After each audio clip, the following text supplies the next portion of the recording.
Dean D. Davison, LiveWeatherBlogs.com here, looking at the Tropical Depression number 5, which most likely will become Danielle tomorrow. Right now, it's at 26.2 north, 84.2 west. Maximum sustained winds are 35 miles an hour. Wind gusts are 45 miles an hour. Central minimum pressure is 1007, and movement is northwest at 4 miles an hour. And this is the projected path the Hurricane Center is giving. This map is via Weather Underground, and you see how by Saturday it will curve around, and this could influence the weather in the Mid-Atlantic and Northeast over the weekend and the beginning of next week.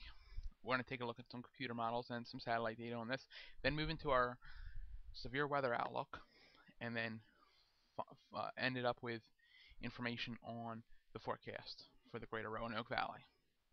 Here's the latest computer model data. We do have a little bit of a fluctuation. It's one of the reasons there is a warning from parts of Florida all the way over here into Louisiana, especially with these computer models.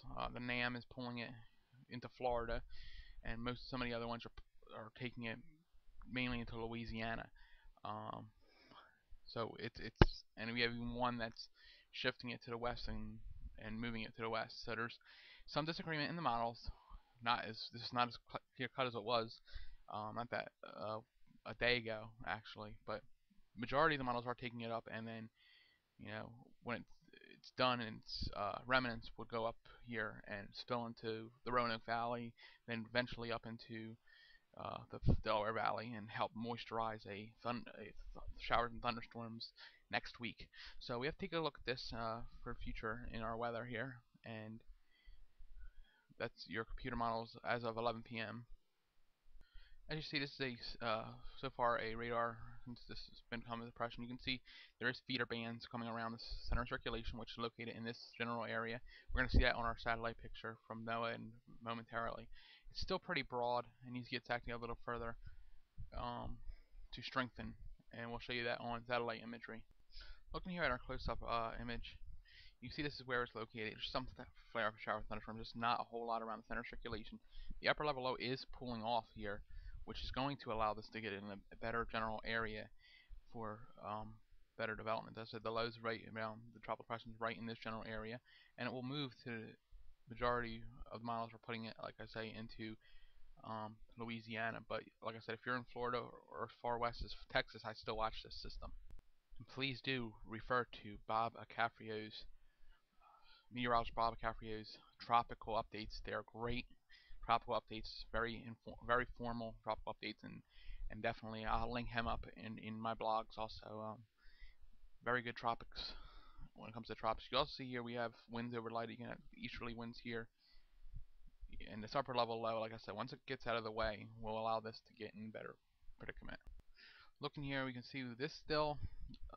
The Hurricane Center still looking into it. You can see a very deep upper level low, which is what observed Colin, and this is going to kick this out also. It's just going to be stuck between two upper level lows, and if it does become tropical or subtropical, it's not going to last very long. You can see the intertropical convergence zone has some activity along it, nothing really decent looking at this time. One further to the east, so we're going to pinpoint that in a moment.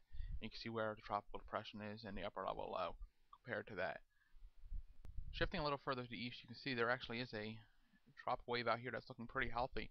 If this keeps its act together, this could actually become something. It's something that has a lot of thunderstorm development. The upper level low over here is moving away, and there's not a whole lot of dry air that is in its way. So, and the tropics are going to become more active in the next week, model data states. And we'll take a look at at least one run of the GFS a little bit in here in a minute, which is going to also go into is see if we can get into heat and other things like that. We also have more information on severe weather with that.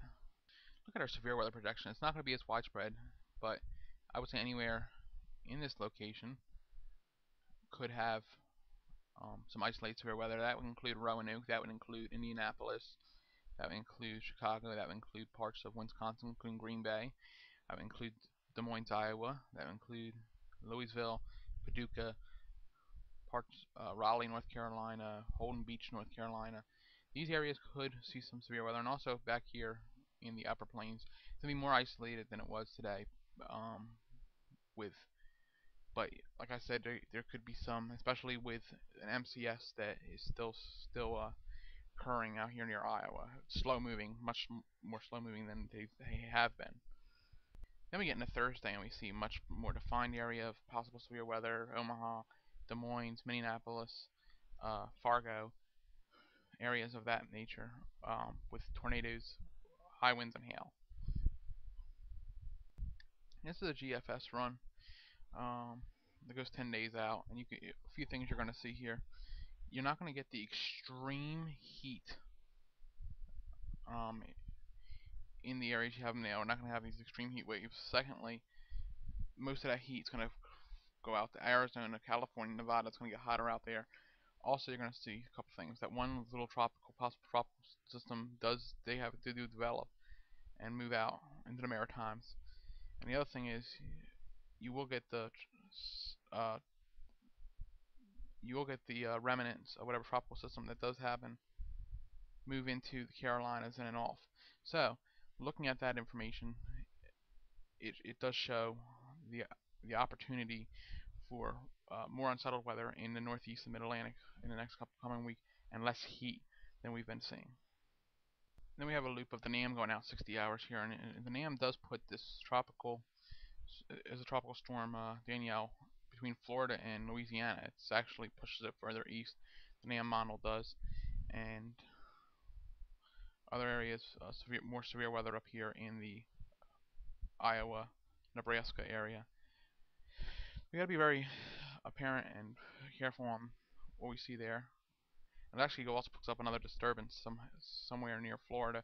Stuff all we got to look into in the future. We have to look at multiple different computer models, and these are just a few that I have pulled up: the NAM and the GFS medium range forecast, and the tropical model for what you see happening with what will become Danielle most likely tomorrow.